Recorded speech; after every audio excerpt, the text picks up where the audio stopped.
So let's just do a little refresher. When I talk about reactive desire, that's where somebody's not in the mood, they're not thinking about sex, their engine is cold. But if they got started and got what they need, maybe their body responds, right? Maybe they end up aroused, and then look at that. Now they want to have sex. The key to reactive desire includes a willingness to start because you've got to react to something.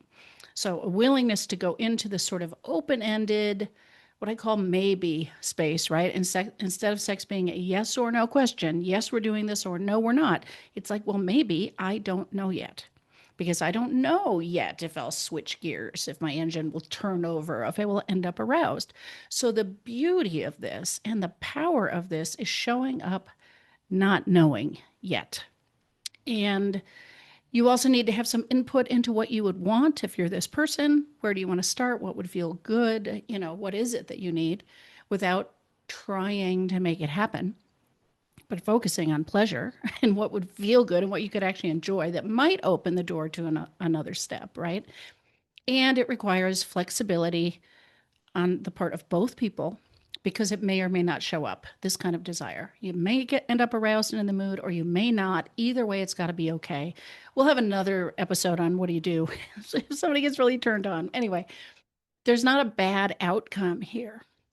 So, just as important is not going in thinking, okay, this is going to lead to sex. This needs to lead to sex. The expectation is sex.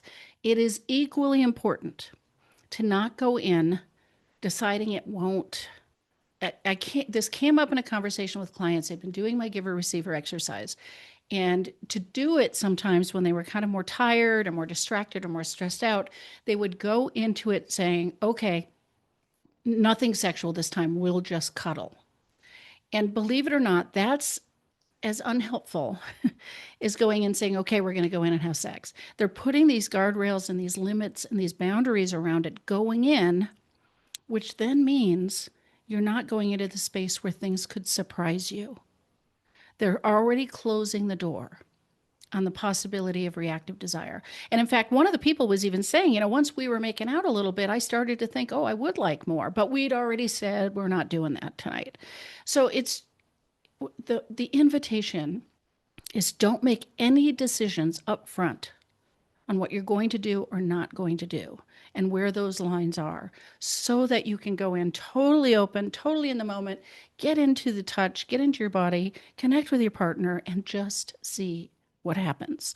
We don't want to make decisions generally based on how I feel right now. Now, there's some exceptions to this. You're sick, you're throwing up, you're so exhausted that you barely have anything in the tank. I mean, it's not like you never go in with a no, but most of the time it should be this beautiful open-ended maybe where you're not putting any limits on it, but you're also not putting any expectations, and you just allow it to unfold and surprise you sometimes. I hope this is helpful.